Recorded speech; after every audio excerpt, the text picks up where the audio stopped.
483।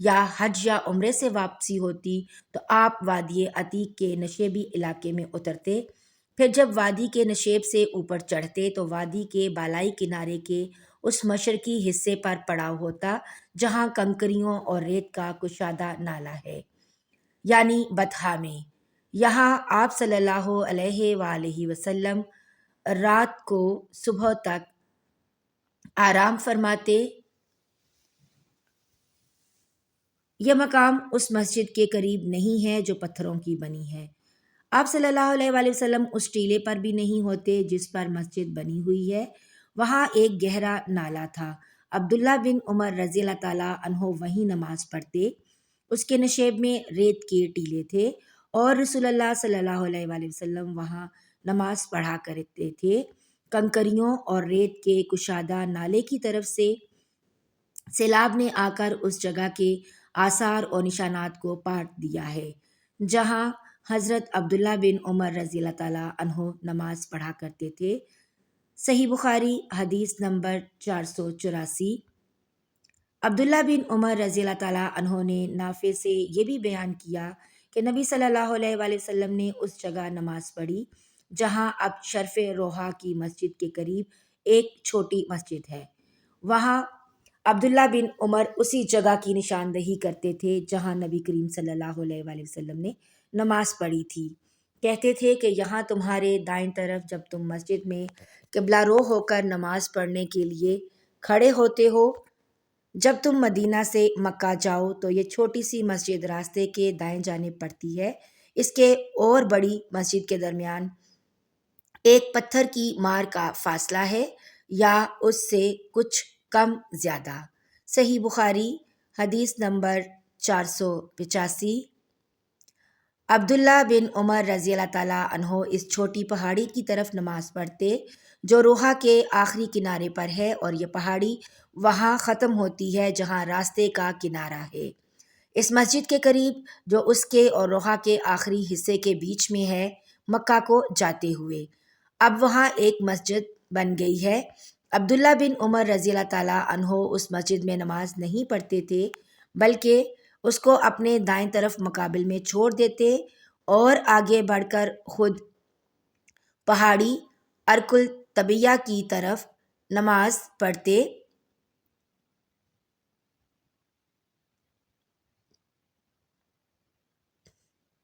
عبداللہ بن عمر رضی اللہ تعالیٰ عنہ جب روحا سے چلتے تو ظہر کی نماز اس وقت تک نہ پڑھتے جب تک اس مقام تک نہ پہنچ جاتے۔ جب یہاں آ جاتے تو ظہر پڑھتے، اور اگر مکہ سے آتے ہوئے صبح صادق سے تھوڑی دیر پہلے یا سحر کے آغاز میں وہاں سے گزرتے تو صبح کی نماز تک وہاں آرام فرماتے اور فجر کی نماز پڑھتے۔ صحیح بخاری حدیث نمبر 486۔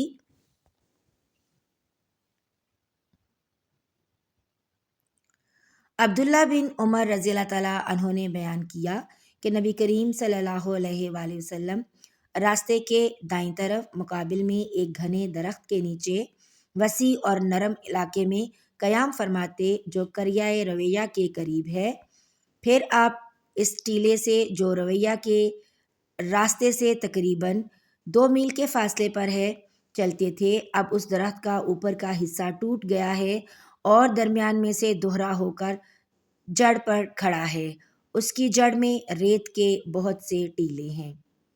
صحیح بخاری حدیث نمبر 487۔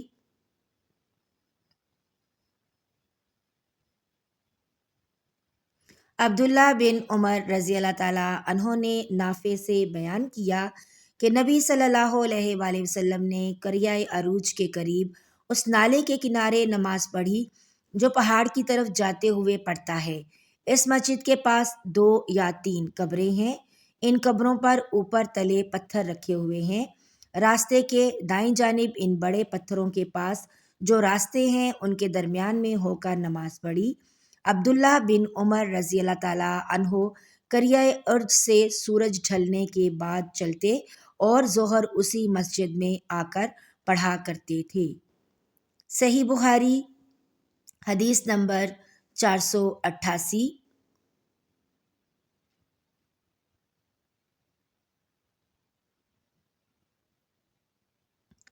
عبداللہ بن عمر رضی اللہ تعالیٰ عنہ نے نافع سے بیان کیا کہ رسول اللہ صلی اللہ علیہ وآلہ وسلم نے راستے کے بائیں طرف ان گھنے درختوں کے پاس قیام فرمایا جو ہرشی پہاڑ کے نزدیک نشیب میں ہیں۔ یہ ڈھلوان جگہ ہرشی کے ایک کنارے سے ملی ہوئی ہے۔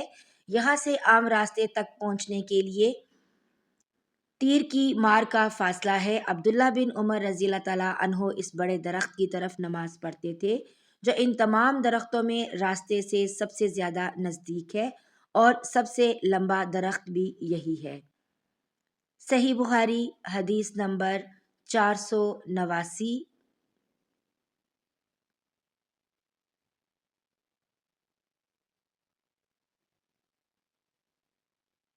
عبداللہ بن عمر رضی اللہ تعالیٰ عنہ نے بیان کیا کہ نبی کریم صلی اللہ علیہ وآلہ وسلم اس نالے میں اترا کرتے تھے جو وادی مرا ظہر ان کے نشیب میں ہے، مدینے کے مقابل، جبکہ مقام صفراوات سے اترا جائے۔ نبی کریم صلی اللہ علیہ وآلہ وسلم اس ڈھلوان کے بالکل نشیب میں قیام کرتے تھے۔ یہ راستے کے بائیں جانب پڑتا ہے۔ جب کوئی شخص مکہ جا رہا ہو، جس کو اب بطن مرو کہتے ہیں، راستے اور رسول صلی اللہ علیہ وآلہ وسلم کی منزل کے درمیان صرف ایک پتھر ہی کی مار کا فاصلہ ہوتا ہے۔ صحیح بخاری حدیث نمبر 490۔ اللہ تعالیٰ میرے اور آپ کے مرحومین کی بلا حساب مغفرت فرمائے اور انہیں جنت الفردوس میں اعلیٰ مقام عطا فرمائے، آمین یا رب العالمین۔ ملتے ہیں ایک نئی ویڈیو میں، تب تک کے لیے اللہ حافظ۔